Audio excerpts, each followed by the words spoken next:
Hello my dear YouTube and Insta family, welcome back to Neeta tarot. ಇವತ್ತು ಯಾವ ವಿಚಾರ ಹೇಳೋದಕ್ಕೆ ಬಂದಿದ್ದೀನಿ ಅಂತ ಹೇಳಿದ್ರೆ, ನಿಮ್ಗೆ ಏನಾದರೂ ಭಯ ಜಾಸ್ತಿ ಆಗ್ತಾ ಇದೆಯಾ, ಬಹಳಷ್ಟು ಗಾಬರಿ ಆಗೋದು, ಬಹಳಷ್ಟು ಆತಂಕಗಳಾಗೋದು, ಇಂಥ ವ್ಯಕ್ತಿಗಳಿಗೆ ನೋಡಿ ಯಾವಾಗಲೂ ಏನಾದರೂ ಒಂದು ಆಗ್ತಾನೆ ಇರುತ್ತೆ. ಒಂದು ಆರೋಗ್ಯದ ಸಮಸ್ಯೆ ಆಗ್ತಾ ಇರ್ಬೋದು, ಅಥವಾ ಅವರು ಯಾವ ವಿಚಾರವಾಗಿ ಭಯ ಪಡ್ತಾ ಇದ್ದಾರೆ ಅದು ನಿಜವಾಗ್ಲೂ ಕೂಡ ಆಗ್ತಾ ಇರುತ್ತೆ. ಇದರ ಅರ್ಥ ಏನು ಗೊತ್ತಾ, ನಿಮ್ಮ ಆರ ವೀಕ್ ಇದೆ ಅಂತ ಹೇಳಿ. ಎಸ್, ಈ ಆರನ್ನು ಸ್ಟ್ರಾಂಗ್ ಮಾಡ್ಕೊಳ್ಳೋದು ಹೇಗೆ, ಈ ವಿಡಿಯೋ ಪ್ರತಿಯೊಬ್ಬರಿಗೂ ಯೂಸ್ ಆಗುತ್ತೆ. ಚಿಕ್ಕ ಚಿಕ್ಕ ಮಕ್ಕಳಲ್ಲಿ ಭಯ ಇದ್ರೂ ಕೂಡ, ಅಥವಾ ನಿಮ್ಮಲ್ಲಿ ಕೂಡ ಭಯ ಇದ್ದರೆ ವಿಜಯನ ಪ್ರಾಪ್ತಿ ಮಾಡೋದ್ರಲ್ಲಿ ಭಯ ಇತ್ತು ಅಂತ ಹೇಳಿದ್ರೆ ವಿಜಯನ ಹೆಂಗೆ ಪ್ರಾಪ್ತಿ ಮಾಡ್ತೀರಿ, ಹೌದಲ್ವಾ? ಸೊ ಹಾಗಾಗಿ ನೀವೇನು ಮಾಡಬೇಕಾಗತ್ತೆ, ನಿಮ್ಮ ಆರನ ಸ್ಟ್ರಾಂಗ್ ಇಟ್ಕೊಳ್ಬೇಕಾಗತ್ತೆ.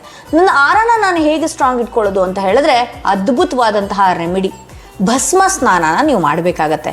ಎಸ್, ಭಸ್ಮ ಸ್ನಾನ ಮಾಡೋದ್ರಿಂದ ಆರ ಇದಾಗತ್ತೆ ಅಂತ ಹೇಳಿದ್ರೆ, ಇದು ಭಸ್ಮ ಏನಿದೆಯಲ್ಲ, ಇದೊಂದು ಆರನ ಪ್ರೊಟೆಕ್ಷನ್ ಮಾಡುವಂತಹ ಟೂಲ್ ಆಗಿರುತ್ತೆ. ಇದು ಶಿವನಿಗೆ ಬಹಳಷ್ಟು ಅತ್ಯಂತ ಪ್ರಿಯವಾದದ್ದು. ಯಾಕೆ ಅಂತ ಹೇಳಿದ್ರೆ, ಶಿವ ನೋಡಿದ್ದೀರಾ ಯಾವಾಗಲೂ ಕೂಡ ಧ್ಯಾನ ಸ್ಥಿತಿಯಲ್ಲಿ ಇರ್ತಾನೆ. ಸೊ ಹಾಗಾಗಿ ನೀವೇನು ಮಾಡಬೇಕಾಗತ್ತೆ, ಯಾವುದಾದ್ರೂ ಒಂದು ಮಂದಿರಕ್ಕೆ ಹೋಗಿ ಭಸ್ಮನ ಇಸ್ಕೊಳ್ಬೇಕಾಗತ್ತೆ. ಯಾವ ಮಂದಿರದ ಅಂತ ಹೇಳಿದ್ರೆ, ಪರ್ಟಿಕ್ಯುಲರ್ಗೆ ಒಂದು ನಿಮಗೆ ಸುಬ್ರಹ್ಮಣ್ಯನ ಮಂದಿರದಲ್ಲಿ ಸಿಗ್ಬೋದು, ಅಥವಾ ನಮ್ಮ ಶಿವನ ಮಂದಿರದಲ್ಲಿ, ಎಲ್ಲ ಮಂದಿರದಲ್ಲೂ ಕೂಡ ಶಿವನ ಎಲ್ಲ ರೀತಿಯ ಮಂದಿರದಲ್ಲಿ ಭಸ್ಮ ಸಿಗುತ್ತೆ.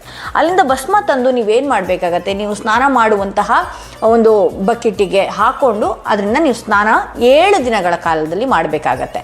ನಂತರದಲ್ಲಿ ಇನ್ನು ಮಿಕ್ಕದಂತಹ ಭಸ್ಮನ 7 ದಿನ ನೀವೇನು ಮಾಡಬೇಕಾಗತ್ತೆ ಅಂತ ಹೇಳಿದ್ರೆ, ನೀರಿನಲ್ಲಿ ಗಂಗಾಜಲದಲ್ಲಿ ಕಲಸಿ, ಯಾವುದಾದ್ರೂ ಒಂದು ತೀರ್ಥಕ್ಷೇತ್ರದಿಂದ ತಂದಂಥ ತೀರ್ಥಗಳಾಗಿದ್ರೂ ಓಕೆನೆ, ಅದರಲ್ಲಿ ಕಲಸಿ ನೀವೇನು ಮಾಡಬೇಕಾಗತ್ತೆ, ಹಣೆಗೆ, ನಾಭಿಗೆ, ಎದೆಗೆ, 2 ಭುಜಕ್ಕೆ 7 ದಿನಗಳ ಕಾಲ ಹಾಕೊಂಡು ಬಂದ್ರಿ ಅಂತ ಹೇಳಿದ್ರೆ, ನಿಮ್ಮ ಲೈಫಲ್ಲಿ ಆ ಭಯ ಸಂಪೂರ್ಣವಾಗಿ ಹೋಗುತ್ತೆ.